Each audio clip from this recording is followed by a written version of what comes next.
Қандай фазилат, ошол курбандык чалуунун фазилатын караңыз. Пайгамбарыбыз айтат, ким үйдөн бир курбандыкты сатып алуу үчүн базарга аттанып чыкса дейт, ал адамдын ар бир койгон кадамы үчүн 10 жакшылык жазылат дейт. 10 жакшылык жазылат. Жана 10 катасы өчүрүлөт дейт. Бисмилlah деп мал базарга жөнөдүңүз, барып сатып алып курбандык чалайын деп. Үйүңүздөн баштап таштаган кадамыңыздын ар бирөөнө 10 жакшылык жазылып, 10 күнөө катачылык өчүрүлөт экен. Кандай бир жакшы амал. Урафалаху ашара даражатин. Жана анын ар бир кадамы үчүн Алла Таала 10 даражасын өсүрөт дейт. Ар бир кадам үчүн 5ти билебиз, канча кабат даражалуу. Ошол 5 ээлерден болсок, ошол 5ти ар бир койгон кадамыбыз үчүн 10 даража өйдө чыгып турат экенбиз. Ар бир кадам үчүн улам көтөрүлөт экен. Барып келгенче канча кадам таштайбыз туугандар. Караңызчы, канчалык бул сооптуу амал. Пайгамбарыбыз айтат, эгерде дейт, ошол курбандык чала турган койбу, уйбу, төбү, ошону сатып алып аткан учуруңузда сүйлөгөн сөзүңүз барго? Канча турат бир тууганым? Жакшы малбы, кандай мал деп ошентип сурап, сүйлөп, соодалашып аткан сөзүңүздү пайгамбарыбыз айтат, ар бир сөзү дейт ошол курбандык чалып аткан кишинин кана тасбихан дейт, тасбих болуп эсептелет экен. Мынакей керемет. Ар бир сүйлөгөн сөзүңүз тасбих болуп атат. Алланы зикир кылды деген. Субханаллах, алхамдулилlah, Аллаху акбар деп зикир чалабыз го. Ошондой тасбих болуп эсептелет дейт. وإذا نقد ثمنها على الأرض يريد ذبحها استغفر له كل خلق من موضعها إلى الأرض السابعة дейт.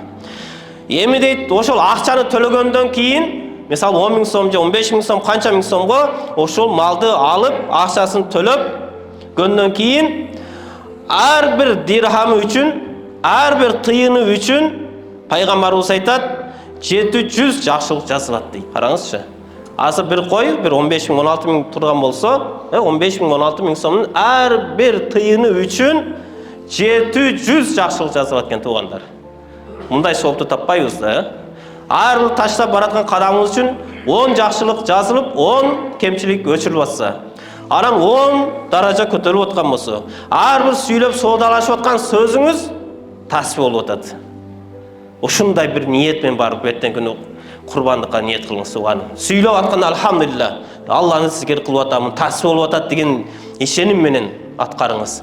Бисмилlah деп үйдөн чөнтөк акчаны салып чыкканда, билиңиз, ар бир кадам сайын катам өчүрүлүп атат деп толук ишеним менен мамиле кылыңыз. Алла Таала ошондой мамилени сизге кылат экен. Эми ар бир дирхам үчүн 700 жакшылык жазылып, анан жанагы койду жерге жаткызып, союуну баштап бисмиллахи Аллаху акбар деп сой баштаганда дейт, ошол курбандык чалып аткан инсан үчүн ошол ордудан, мал жаткылган жерден 7 кабат асманга чейинки бүткүл махлуктар, бүткүл жандыктар ошол курбандык чалып аткан инсан үчүн истигфар кылат дейт.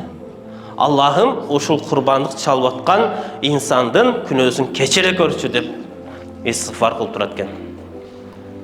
Көрдүңүзбү? Кандай сооп.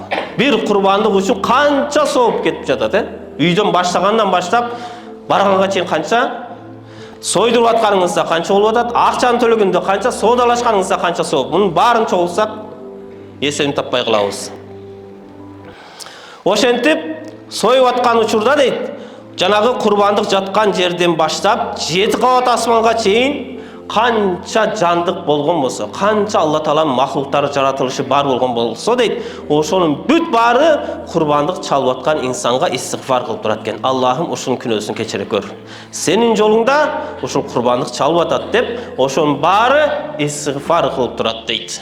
Ошол жанагы жандык, курбандыкка чалынып аткан жандыктын каны агып башталганда дейт, Алла Таала ар бир тамчы каны үчүн 10 периштени коюп коет экен. Ар бир кан үчүн. Эми бир койду, бир уйду сойгондо канча кан кетет, туурабы? Ошонун ар бир тамчысы үчүн Алла Таала 10 периштени ушундай коюп коет дейт. Ошол 10 периште жанагы курбандык чалып аткан ээси үчүн кыяматка чейин истигфар кылып турат экен. Allah'ım uşul kurbanlık çalgan insan künösün keçire körсөң деп. Мынакей. 10 периште. Ушундайды каалайбыз, иншалла. Даярбызбы? Даярбыз, иншалла.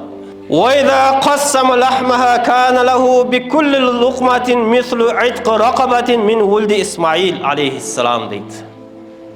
Улам соғып тұр ашып барадат, қараңызшы. Еми дейді, жанағы етті сізге қасапчы қолыңызға берді. Етті алып тұрып, ошоны бөліштіріп баштадыңыз, құрбандықтың етін. Бөліштіріп келгенде дейді, әрбір инсан ошол құрбандықтың етіден жеп дамын татқанда, әрбір тиштем еттен дейді. Соғы Исмаил пайғамбардың ұрпағыдан bir құлды азат қылғандай соғып болады дейді. Исмаил пайғамбардың үмметіден. Бұл деген ушул мұсылмандар. Біз ислам диніндегі мұсылмандар, пайғамбарымыз барыз, ушул Исмаил пайғамбардың ұрпағыданбыз. Мұндайға айтқаны ушул bir мұсылманды азат қылған қаншалық соғып туғандар. Bir мұсылман құлды азат қылып қою қаншалық соғып тұр. Бұл исламның уағында болған, азыр құлдық мәселе жоқ болса да, бірақ ошол учурда bir құлды азат қылу қаншалық соғып болса дейді. Жанағы құрбандықтың етini келіп кедейлерге бердіңіз, өзіңіз, үй бүлөңіз, қолы қошшыларға бердіңіз, әрбір тиштеми үшін дейді. Пайғамбарымыз айтады, bir құлды азат қылғандай соғып алады дейді. Қараңыз, bir қойдың еті де қаншалық тиштеми ет болады. Қаншалық тамшы қан ағады. Ошон үчүн ошол құрбандық чалганда дагы семизинен, тазасынан, жакшысын алып сойгула дейт. Ушундай.